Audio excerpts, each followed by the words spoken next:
Olá pessoal, tudo bem?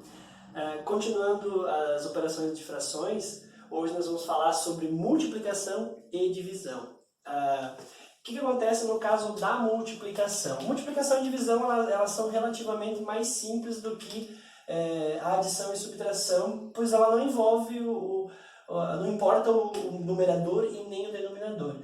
Então não há necessidade, por exemplo, de igualar os numeradores ou os denominadores e vice-versa.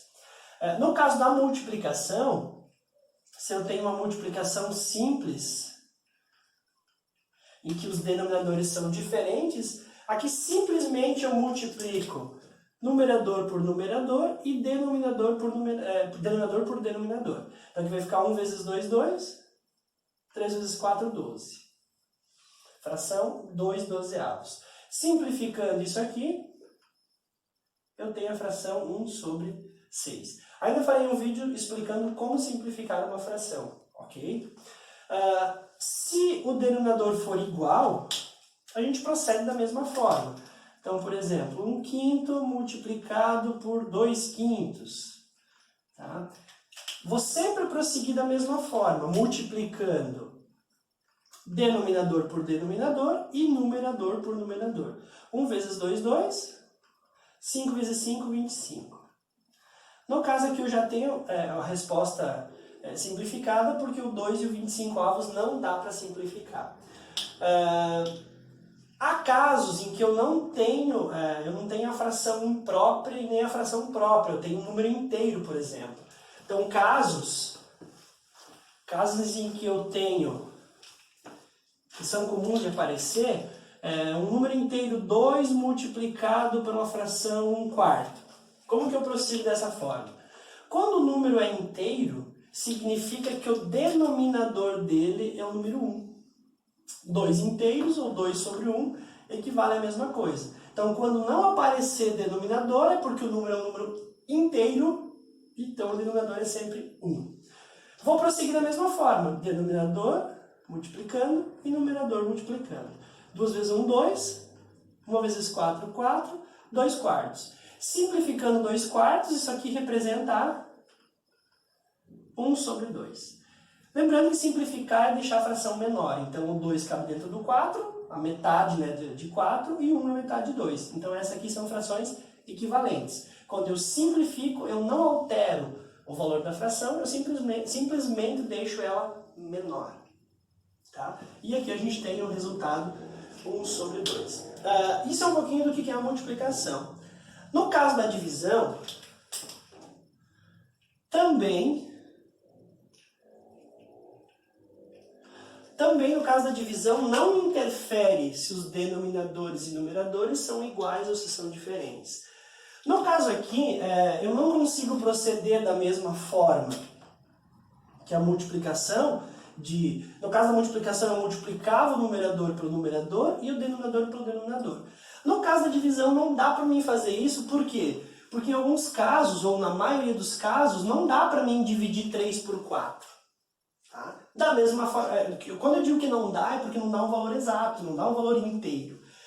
E uma das características de uma fração é que os dois números que compõem uma fração sempre serão números inteiros. Então, nesse caso, não dá para mim colocar, por exemplo, um número com vírgula numa fração.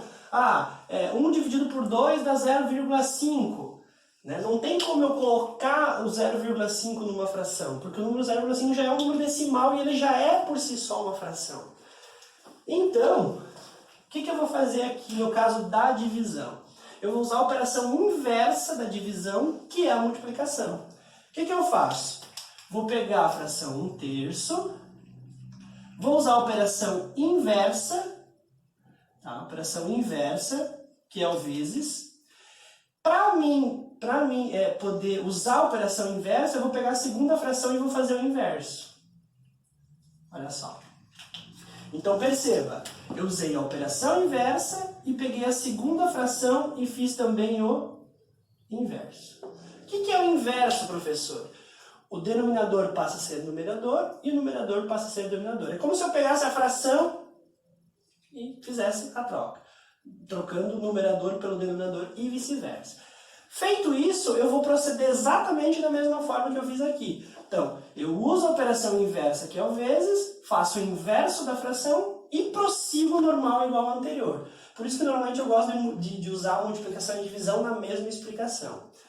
Feito isso, eu vou usar o exemplo anterior, que é multiplicar denominador por denominador, numerador por numerador, fica como? 1 vezes 4, 4, 3 vezes 2, 6.